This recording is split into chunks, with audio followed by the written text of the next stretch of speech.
Ողջույն։ Շատ ենք խոսում այն մասին, թե ինչ կփոխվի, երբ այս իշխանությունը հեռանա, որքան կարևոր է իշխանափոխությունը։ Բայց եկեք մի պահ սառը հայացքով նայենք հակառակ սցենարին։ Ինչ է սպասվում Հայաստանի Հանրապետությանը, եթե 2026 թվականի ընտրություններում Նիկոլ Փաշինյանին ու ՔՊ-ին հաջողվի վերարտադրվել։ Արդյոք մենք պատկերացնում ենք սպասվող աղետի մասշտաբները։ Նորմալ պետություններում իշխանությունը փոխում են, երբ մարդիկ դժգոհ են լինում հարկային, կենսաթոշակային քաղաքականությունից, գնաճից, զանազան հարցերից։ Սովորաբար ընտրություններում իշխանությունը պայքարում է կոռուպցիայի դեմ, կլանային համակարգի դեմ, արդարության, հավասարության և նման լոզունգներով։ Իշխանափոխությունը երկիրը ավելի լավ է, ավելի զարգացող դարձնելու համար է։ Մեզ մոտ սակայն այս բոլոր խնդիրներից առաջ ընդդիմությունը պայքարում է, որ Հայաստանը լինի ինքնիշխան, չվերածվի թուրք-ադրբեջանական ազդեցության գոտու, գերտերությունների բախման կիզակետի։ Ընդդիմությունը պայքարում է, որ ազգային արժեքները չոչնչացվեն, որ եկեղեցին չքանդվի։ Այս իշխանության հեռացումը ոչ թե երկիրը լավացնելու, այլ երկիրը փրկելու, պետության լուծարումը կանգնեցնելու միակ ճանապարհն է։ Ու այս առումով Հայաստանի ազգային ժողովի ընտրությունները տարբերվում են ողջ աշխարհում տեղի ունեցող խորհրդարանական ընտրություններից։ Հայաստանում երիտասարդ ու դեռահաս սերունդը արդեն տեսել է 3 պատերազմ, տեսել է հայրենիքի կորուստ, տեսել է 5000 զոհ, տեսել է 10000-ից ավելի վիրավոր, տեսել է բռնագաղթ։ Ու այս ամենը մեկ իշխանության օրոք։ Ու նույն իշխանությունը ուզում է վերընտրվել ու այդ դեռահասին առաջարկ ունի։ Հաջորդ 4 տարում, եթե չես ուզում տեսնել նույն բանը, դու էլ լինես զոհվողների շարքում, ուրեմն պետք է հանձնեմ, զիջեմ։ Դա է լինելու սրանց մնալու պարագայում։ Այս պահին Ալիևը Արցախում քանդում է Սուրբ Ամենափրկիչ եկեղեցին։ Նիկոլ Փաշինյանը հարձակվում է Հայաստանի բոլոր եկեղեցիներով։ Ալիևը Արցախում քանդում է ցեղասպանության զոհերի հուշարձանը, Փաշինյանն ասում է, պետք է պարզենք հայոց ցեղասպանություն եղել է թե չի եղել։ Ալիևը թշնամի է,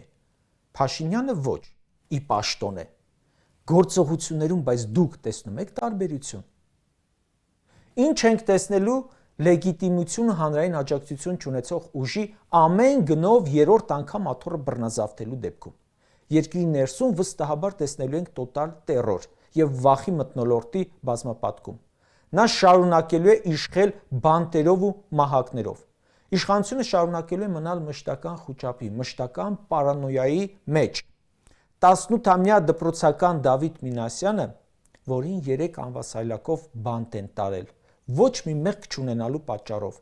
բանտում սպասելու է իր հասակակիցներին։ Ստիպված եք լինելու վախով ապրել ձեր չափահաս ու անչափահաս զավակների համար, որպեսզի չդառնան Նիկոլի հաջորդ պատերազմի մատերիալ, Նիկոլի սադրանքների ու բանտի մատերիալ, հազար տեսակ հանցագործների ու թմրամոլների մատերիալ։ Եթե դա վերընտրվեց, այլևս զսպող մեխանիզմ չի լինելու։ Դատարանները վերածվելու են ՔՊ գրասենյակի հավելվածների, իսկ պետական ապարատը վերջնականապես կմաքրվի գրագետ մարդկանցից, եթե մնացել է, տեղը զիջելով բացառապես ուսապարկային հավատարմություն ունեցողներին։ Այսօր ամենուր տեսնում են կառավարման քաոսը, Երևանի փողոցներից սկսած։ Պետական բյուջեի լափումը, անիմաստ ծախսերը շարունակվելու են։ Աղքատության շեմը գործազրկությունը կհատի նոր ռեկորդներ։ 5 տարի հետո թոշակը էլի գուցե մի 10,000-ով բարձրանա, բայց այն ժամանակ, երբ գնաճը 30,000 դրամի վնասված կլինի ամեն ամիս։ Իշխանական վերնախավը կշարունակի ստանալ միլիոնավոր դոլարների պարգևավճարներ, ապրելով ժողովրդից լրիվ մեկուսացած իրենց պարսպապատ դղյակներում, ունենալով զրոյական վարկանիշ և հասկանալով, որ ժողովուրդը իրենց ատում է, նման իշխանությունը սկսում է առաջնորդվել մեզանից հետո թեկուզ ջրհեղեղ սկզբունքով, չնայած հիմա էլ է այդ սկզբունքով առաջնորդվում։ Երրորդ ժամկետում կոռուպցիան, տենդերների մենաշնորհումը ու պարգևավճարների լափումը կրկնապատկվում, եռապատկվում են։ Չէ՞ որ իրենց հռչակել են անփոխարինելի ու անպատժելի։ Կձևավորվի անպատժելիության նոր փուլ, որտեղ իշխանությունը կհամոզվի, որ ինչ էլ անի, մնում է իշխանության։ Երբ վստահություն չկա, իշխանությունը սկսում է հենվել վարչական ռեսուրսի, ուժային կառույցների, տեղեկատվական վերահսկողության վրա։ Այսինքն վստահությունը փոխարինվում է վերահսկողությամբ։ Նույն մտածողությունը, նույն սխալները, նույն փակ շրջանակը, այսինքն երկրի քանդում ներսից։ Ընտրություններում Նիկոլի հաղթանակի դեպքում շատ արագ պատրաստվեք Ալիևի Հակով սահմանադրության։ ՔՊ-ի հաղթանակը նշանակելու է Հայաստանի շարունակ վերածում տարածաշրջանային խաղալիքի։ Ռուսաստանի հետ հարաբերությունները կհասցվեն վերջնական խզման իր բոլոր վտանգավոր հետևանքներով, որը մաշկի վրա զգալու է Հայաստանի բնակչության ավելի քան 80%-ը։ Սրանք գնում են արտաքին լեգիտիմության դիմաց ինքնիշխանության վաճառքի։ Երբ երկրի ներսում քեզ չեն վստահում եւ դու զրո ես, ստիպված ես քո աթոռի պահպանման երաշխիքները մուրալ դրսից։ Դրա դիմաց նրանք պահանջելու են կոնկրետ գին, արդեն բավական թանկ գին վճարել ենք, բայց դա բավական չէ, սրանք շարունակում են այդ գինը տալ։ Չվստահված իշխանությունը դառնում է իդեալական կամակատար։ Նա ամեն ինչ է պատրաստ տալ։ Միայն թե դրսից իրեն ասեն դուք եք օրինական ղեկավարը։ Դաշնակցային բոլոր կապերը քանդել են այնպես։ Լավ, իսկ ինչ է ստացել դրա դիմաց։ ՔՊ-ի ընտրություններին աջակցության խոստում։ Հաջորդիվ տեսնելու ենք պատերազմ զիջումների տեսքով։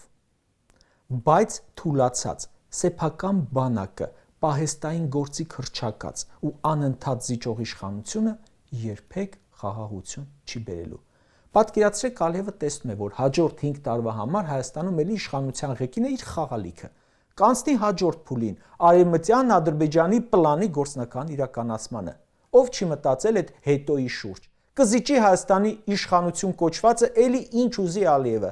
Կտա հողերը անկլավների անվան տակ, կհանձնի միջանցք ու ըստ ամենայնի կընդունի մեր երկրում ադրբեջանցիների 100 հազարավոր։ Դա չի լինելու խաղաղություն, լինելու է Հայաստանի դանդաղ անշրջելի կլանում։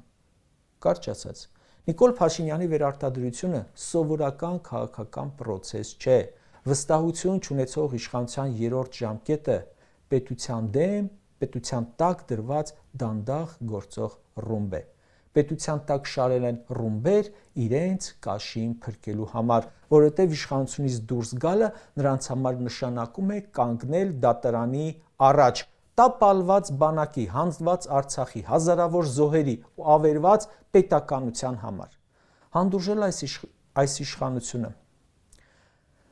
վստահել նրանց, նշանակում է ստորագրել պետության մահախոսականի տակ։ Եթե այս իշխանությունը մնա, մենք կդադարենք պետություն լինել եւ կդառնանք պարզապես տարածք, որտեղ իշխանավորը ժամանակավորապես փող է աշխատում նախքան երկրի բանալիները թշնամուն հանձնելը։